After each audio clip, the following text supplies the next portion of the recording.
In the jargon of the fire brigade, this time-honoured exercise is called shipping the standpipe and stretching a line of hose. It's second nature to firefighters, connecting a hose to a hydrant, then running it to a truck which pumps the water onto the fire.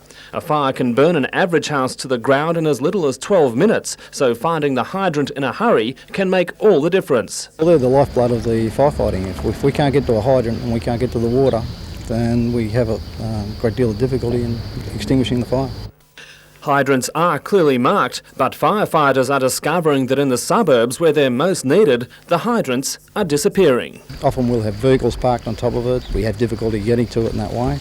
The other one is hydrants on pathway, which we find that people sometimes put their elves or their garden gnomes or whatever on top. We have lawns overgrown on them.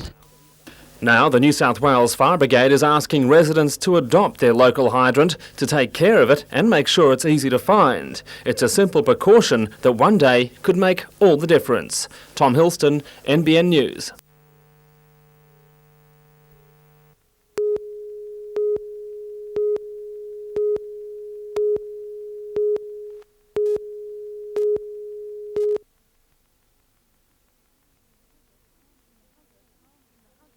In the Hunter, calm before the storm. Only a few eager shoppers at Charlestown Square around 8:30 this morning, but within half an hour there were many more. The promise of reductions everywhere drew thousands to shop doors around the region, some doing a little window shopping before opening, others taking a more relaxed approach. When the doors were about to open, there was no panic.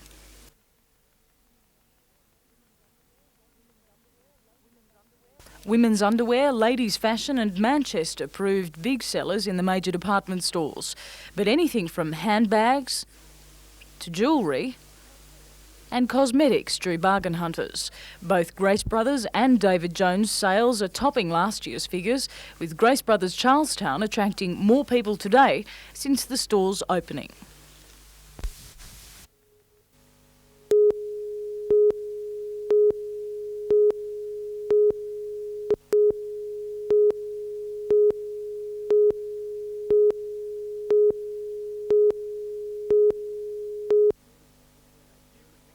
Few could forget where they were or what they were doing at 10:27 on that December morning 2 years ago. A service at the Sacred Heart Church in Hamilton this morning paused in reflection. The bell tower twisted like a corkscrew during the quake, masonry crashed onto the roof and the bells fell silent. The Newcastle Workers Club collapsed like a house of cards into its own basement. Buildings came down in Beaumont Street, showering the footpath with rubble. In the 15 seconds that the city shuddered, 13 people died. The ongoing rebuilding process is healing many of the physical scars to the city, but its people will carry the legacy for a long time to come.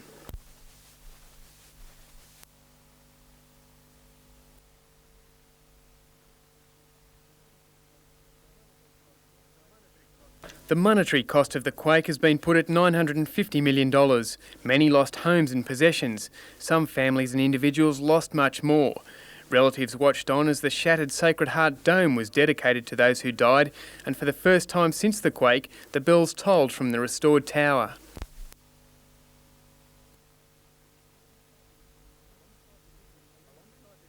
Alongside the victims' names, an inscription pays tribute to the bereaved and to those who worked to relieve the suffering.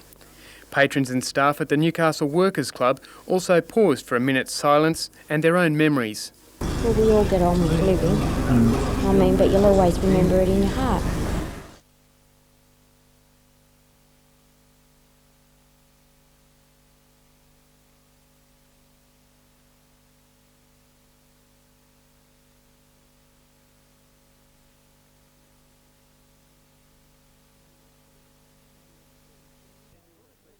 It could have been a scene in New Orleans. Australia's purest jazz followers and performers kicked up their heels and gave Newcastle an impromptu performance. It's all part of the great tradition of the Jazz Convention, 6 days of parties and fun. We develop what we call convention throat. Your voice goes, then your knees go, and then the last one, if you're unlucky, your wife might go. Each year the convention is held somewhere in Australia, bringing in hundreds of people and hundreds of thousands of dollars. The program is based at Newcastle Uni, but this morning revellers had a breakfast, drink and dance at Wallsends RSL.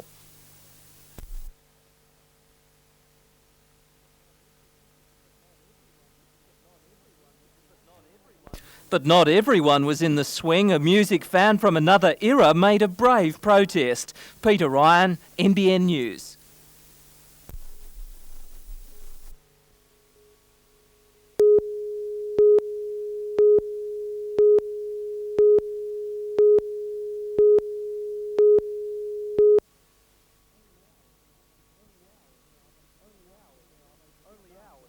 Only hours after the disastrous earthquake struck Newcastle, the centre was opened to help with emergency housing.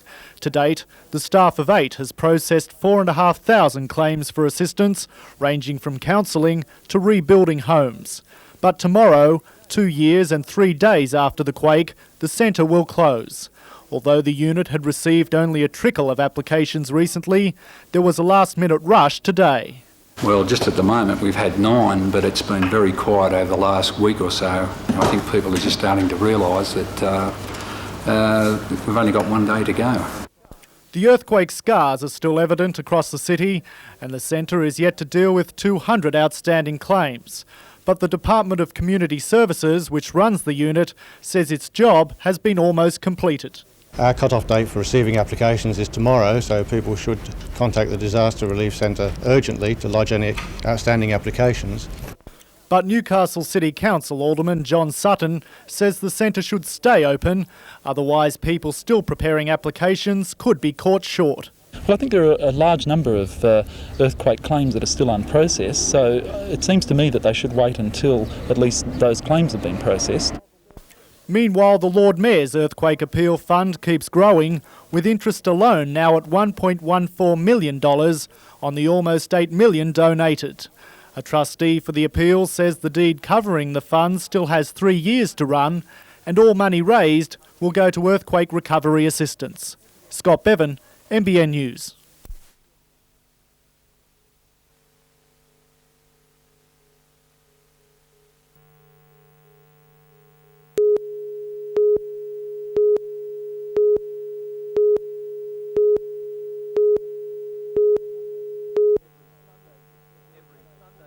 Every Sunday since the Broadmeadow course was set up, the stands and track have remained empty. But Sports Minister Torres wants the crowds to come in.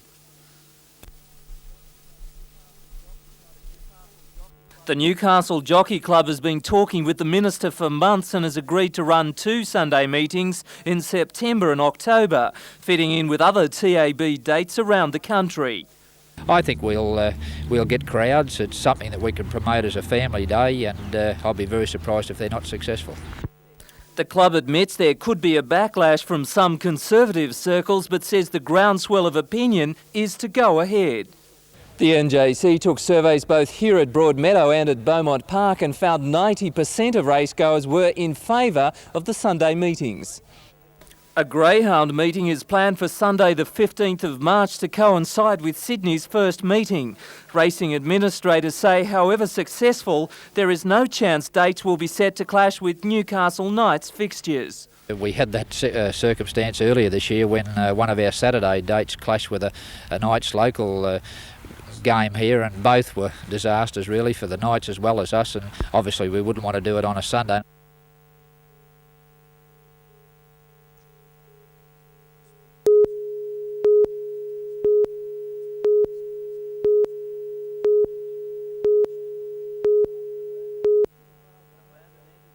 The bandit entered the Tralba post office soon after 1, wearing a full-face motorcycle helmet and armed with a knife. He jumped the counter, produced a knife at the male attendant.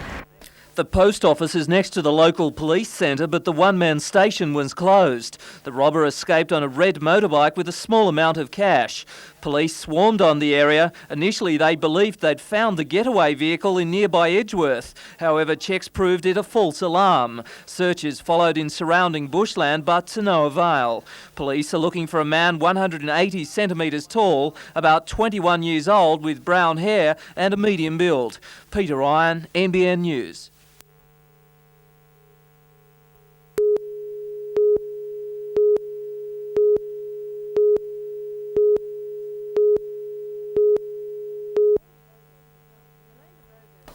Yolanda Bogert was last seen by her parents at their family home around 7 o'clock last night.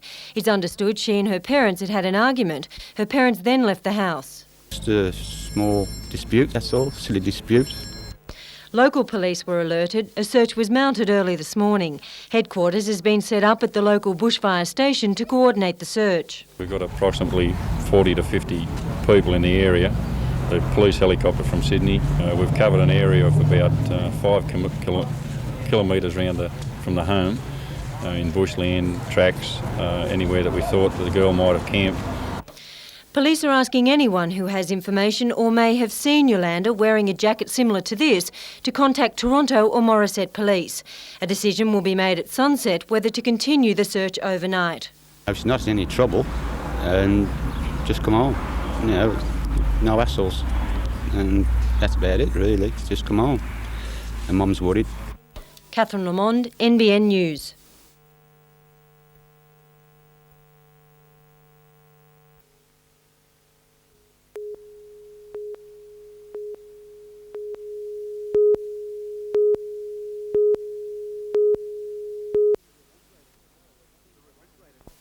The refrigerated carrier Spring Delight will take about 1,000 tonnes of lean Australian beef from Hunter and northern New South Wales abattoirs to Philadelphia on the American East Coast. There it will be ground up for hamburger mince and mixed with the fattier American beef product. This load isn't likely to run foul of the United States' tough meat import laws. The previous shipment from Newcastle did. It left in November and it's still being held in bond in the US after Australia exceeded this year's import levels. It will be released next year as part of the 1992 intake. The United States insists that it doesn't set a quota on Australian imports, but it does do the next best thing. An estimate is made of total US beef production and a limit is set on the total imports. If imports of Australian beef reach the so-called trigger level, then the United States government makes our producers an offer they can't refuse. Either voluntarily curb their exports or risk the inevitable imposition of quotas. Little wonder Australian beef producers are frustrated and angry. They're especially incensed because exports like this lean beef shipment are of a quality that American farmers can't match. Although the demand is there for lean beef, our exporters can only hope to hold a corner of the market unless Washington dramatically changes its import policy. And the strong farmers' lobby is unlikely to tolerate any threat to its cosy arrangement with the US Senate. Tom Hilston, NBN News.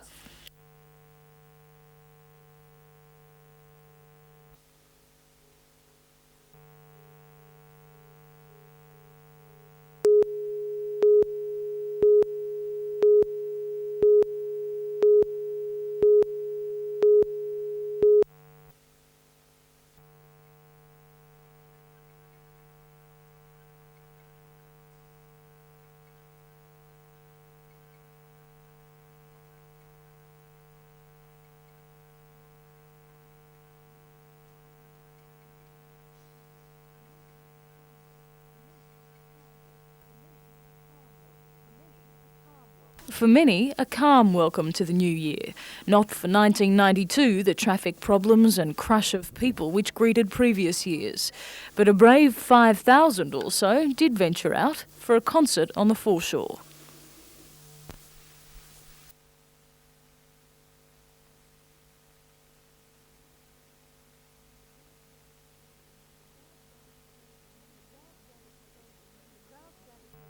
The crowds gathered slowly, organisers hoping for many more people, but the weather kept them away. Undeterred, former Cold Chisel guitarist Ian Moss belted out a New Year's welcome.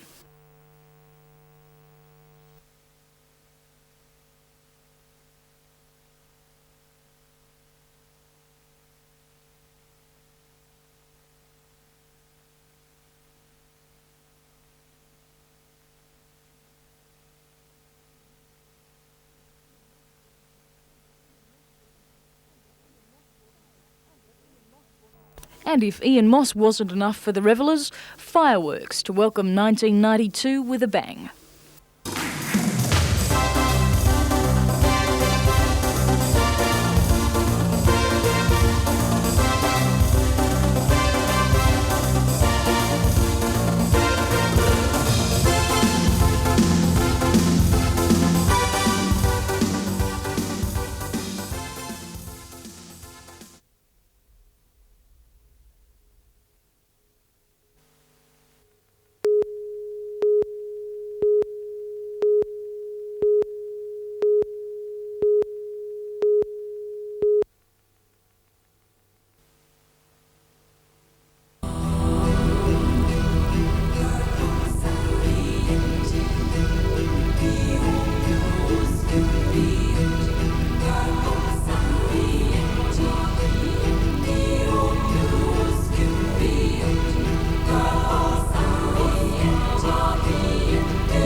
For days after the quake, mechanical monsters crawled through the city, crushing broken buildings.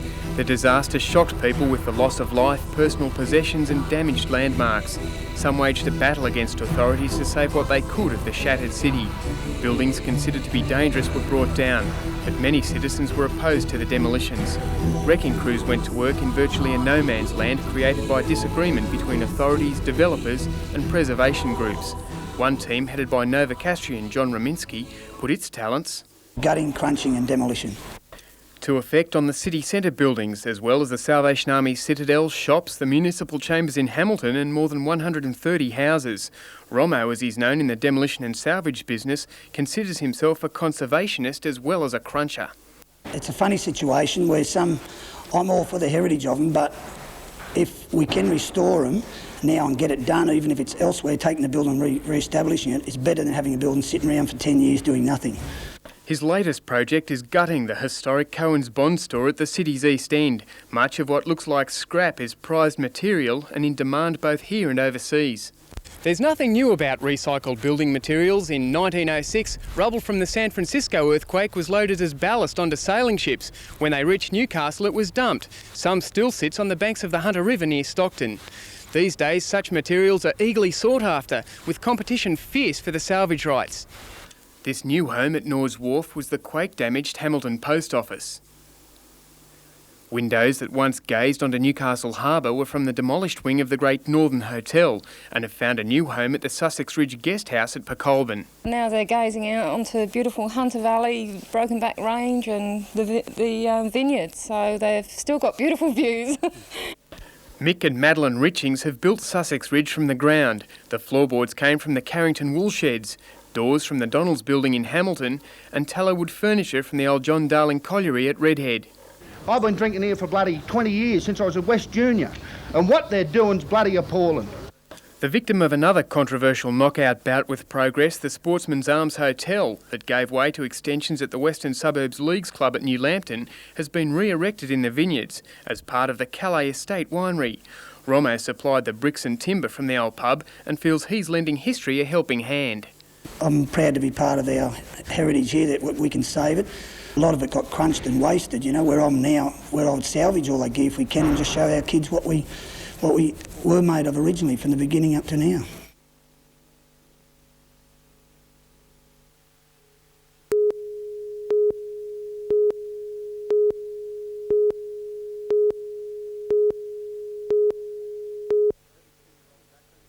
"32-year-old Dutchman Pierre Essers brings plenty of experience to a side which has struggled up front in its first year in the NSL. Yeah, I make a lot of experience in other countries. I'm Dutchman, but I was playing 8 years for Belgium, 2 years in Germany, 1 year in French, and I hope I can do something in Australia. Set to send the odd female heart fluttering while he's here in Australia, the blonde striker, who has scored more than 130 goals across Europe in the past decade, concedes there is pressure on him, but his role is definite. For me, it's the most important thing that I can bring something for the club and for the trainer, and that we can win the games, and who scored, it doesn't matter, you know. So I hope that I can give the young players here a big confidence that they will play very well. Yeah. while Pierre Esses is expected to provide the answers for the BHP Breakers up front. In the last couple of matches they proved they can score goals. They knocked Adelaide City off the top of the NSL competition with a 1-1 draw, and then against the new leaders South Melbourne in Melbourne last night, they again had a 1-1 draw. After the Melbourne-Croatia game, I said never again would it happen, and the lads have really knuckled down well, and to come back off the road from those 2 games with 2 points has been tremendous. And with Pierre Esses now in the squad and ready to play on Sunday against Preston, Stowell is confident the final 5 is a realistic goal. I've been patient. Eventually we've got the player that we wanted, and I hope now that Pierre comes and settles in very well and enjoys his game and gives us the confidence and the players the confidence to play even better than we're doing at present, and obviously we're looking for a goal or 2.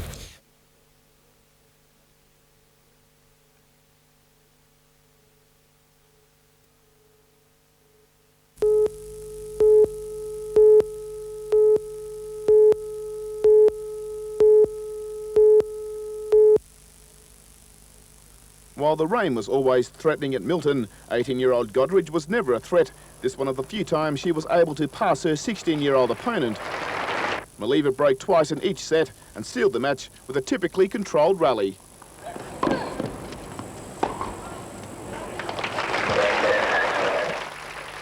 The feature match was an all-Australian clash between Queenslander Kerry-Ann Goose and Newcastle's Rachel McQuillan, with the local girl keeping a cool head against the #1 in the country. However, the Federation Cup representative soon showed her talents. This, the shot of the match. McQuillan won the first set 6-3 and joined another Queenslander, Nicole Pratt, in the 3rd round by taking the second 6-1.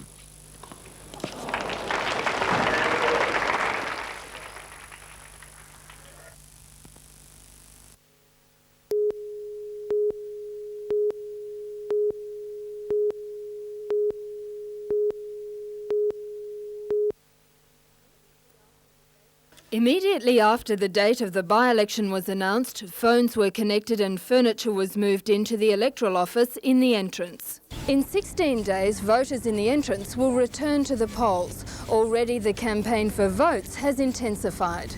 ALP candidate Grant McBride was back on the campaign trail today, accompanied by Shadow Attorney-General Paul Whelan. McBride says the 18th of January is short notice for residents who are away on holiday. There is no provision for absentee voting in a by-election. If you go back to the reason why we're holding a by-election is because some over 300 voters were disenfranchised. That is, they didn't have the opportunity to vote. What this means is that those thousands of people who are on holidays in the entrance now, most probably, won't be able to have the opportunity to vote in this crucial by-election. Liberal candidate Bob Graham believes many people want the election result resolved as soon as possible. He says fewer residents are away on holiday this year. Many of the people here on the Central Coast are out of work. They're out of work because of the policies of the federal Labor government, and Mr Keating is now the Prime Minister. A number of independents have also indicated they will be contesting the seat of the entrance. Nominations close at midday tomorrow. Jane Anderson, NBN News. Conditions were ideal to begin with.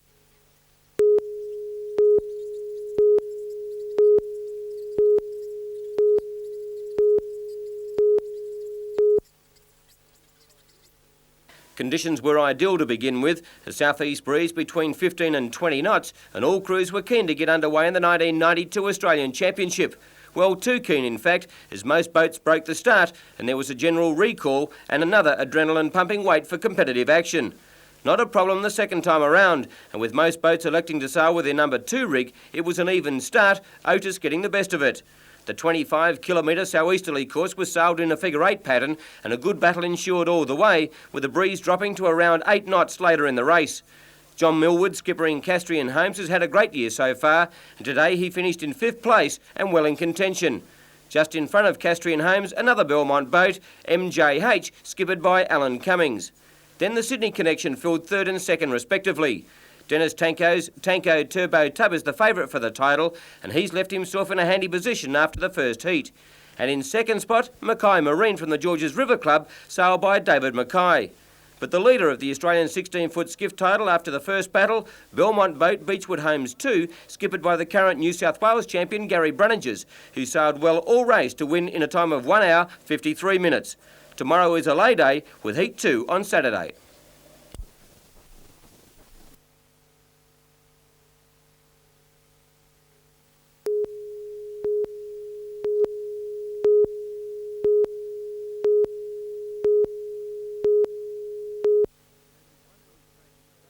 Only one early train each day passes the track works being carried out between Wyong and the Hawkesbury River. Regular North Coast services are operating, but passengers are travelling by bus between Wyong and Hornsby with delays of up to 1 hour and some confusion. I think it's absolutely bloody ridiculous. Other services affected include the Sydney to Brisbane, Sydney to Murwillumbah and Sydney to Tamworth XPTs, with coach transfers between Sydney and Maitland. The $5.5 million upgrade will see the reconditioning of the line, with the laying of concrete sleepers and the refurbishment of bridges, signals and wiring. City Rail is running an information hotline on 131 500.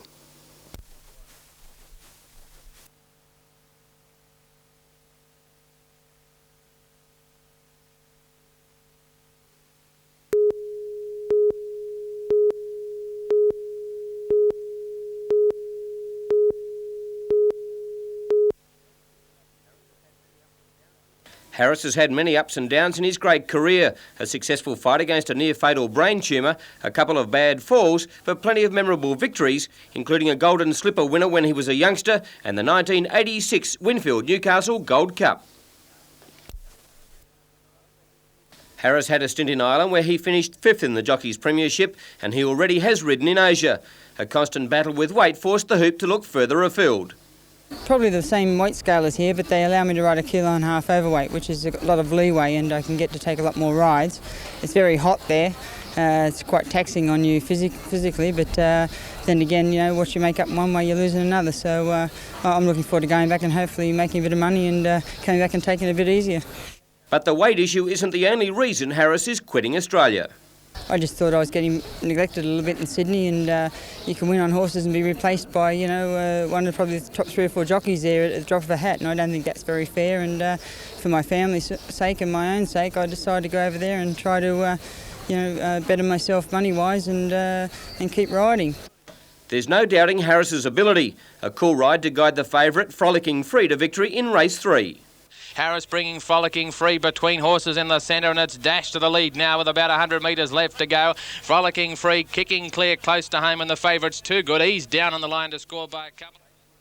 Immediately after the race, the effects of wasting took its toll on Harris, with the course doctor being called to treat the jockey for cramps and dizziness. But he's sure to bounce back and succeed in Singapore.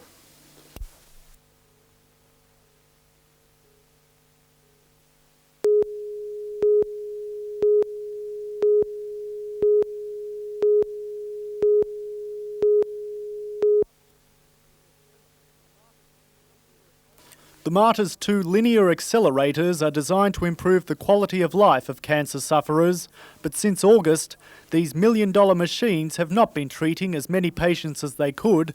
The staff number of 10 is 4 short of what it should be, and the units have been operating at less than 60% capacity. That means only 60 patients have been treated daily, instead of 110. But now the chief radiographer has left, and the situation has gone from bad to worse. The waiting period for hunter cancer patients has now blown out to 8 weeks, and as for those from other areas seeking treatment at the Marta, well, they're simply being told to look elsewhere, at Sydney or even as far away as Brisbane. Yes, hello. I was wondering if I could get a patient in to have some radiotherapy for a lung tumour. For doctors on the mid-north coast, such as Peter Broad, the Marta's closed doors in radiotherapy has created a crisis. A lot of the patients who I'm treating are elderly, frail, and they don't have much money. A lot of them are pensioners, and I've really been stuck. I don't know where to send these patients unless they pay for the services in a private facility in Sydney. It's a complaint echoed by Taree-based surgeon Dr. Bala Durayappa. The major problem that I've had is trying to work out where to refer them to. Sydney, as you know, is a long distance away, and most of the patients that I see are very elderly patients. The Mater's Director of Medical Services, Robert Porter, says the hospital sympathises with the agony caused by turning away out-of-town patients.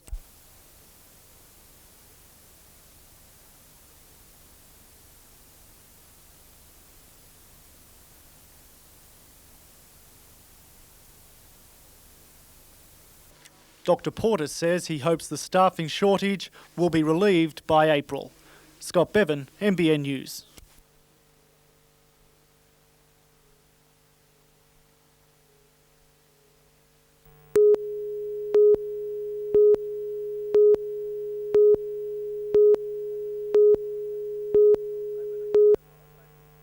Opener Philo Wallace opened his broad shoulders and hammered a few fours before losing his wicket.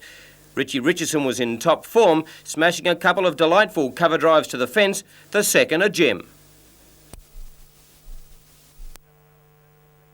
For New South Wales country, Greg Arms attacked and this cut raced to the boundary for 4. At the other end, Paul Dyson was also in good touch, off the back foot, and for a while, country looked pretty good.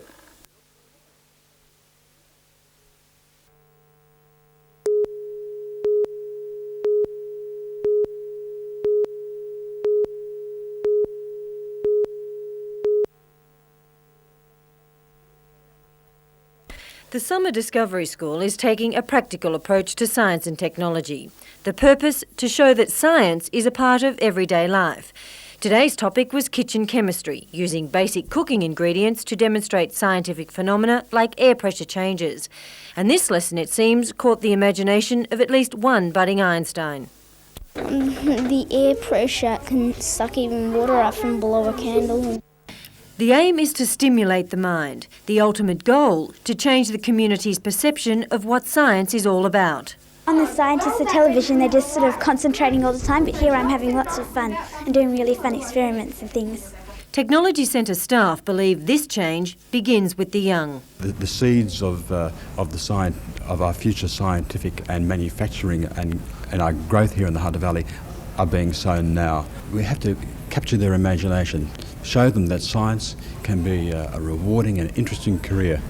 During the next 3 weeks, CSIRO and university staff will help children look at science from all possible angles, including more experiments and field trips to surrounding wetlands. Catherine Lamond, NBN News.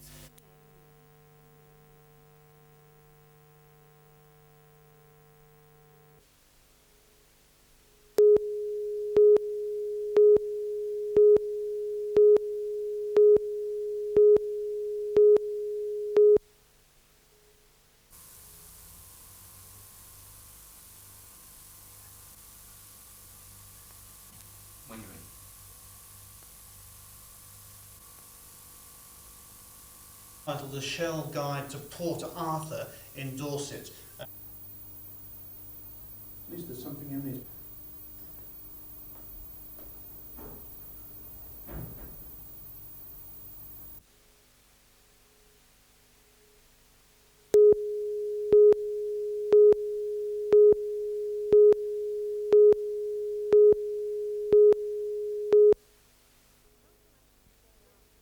The council acted the day after issuing an angry statement condemning a callous attack by a Yugoslav MiG fighter against a helicopter carrying European community monitors, killing 4 Italian soldiers and a French officer.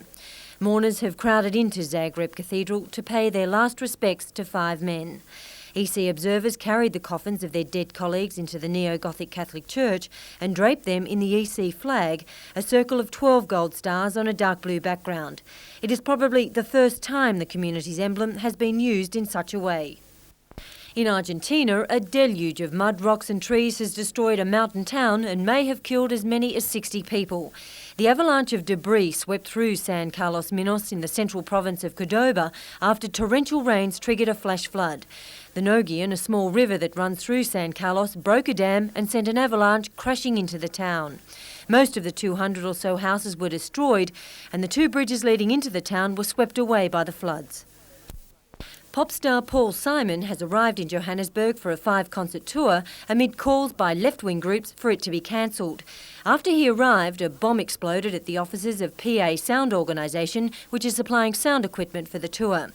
Simon said he was sad at the call for the tour to be cancelled, but he said the support from the African National Congress, the Inkatha Freedom Party and the government was reassuring.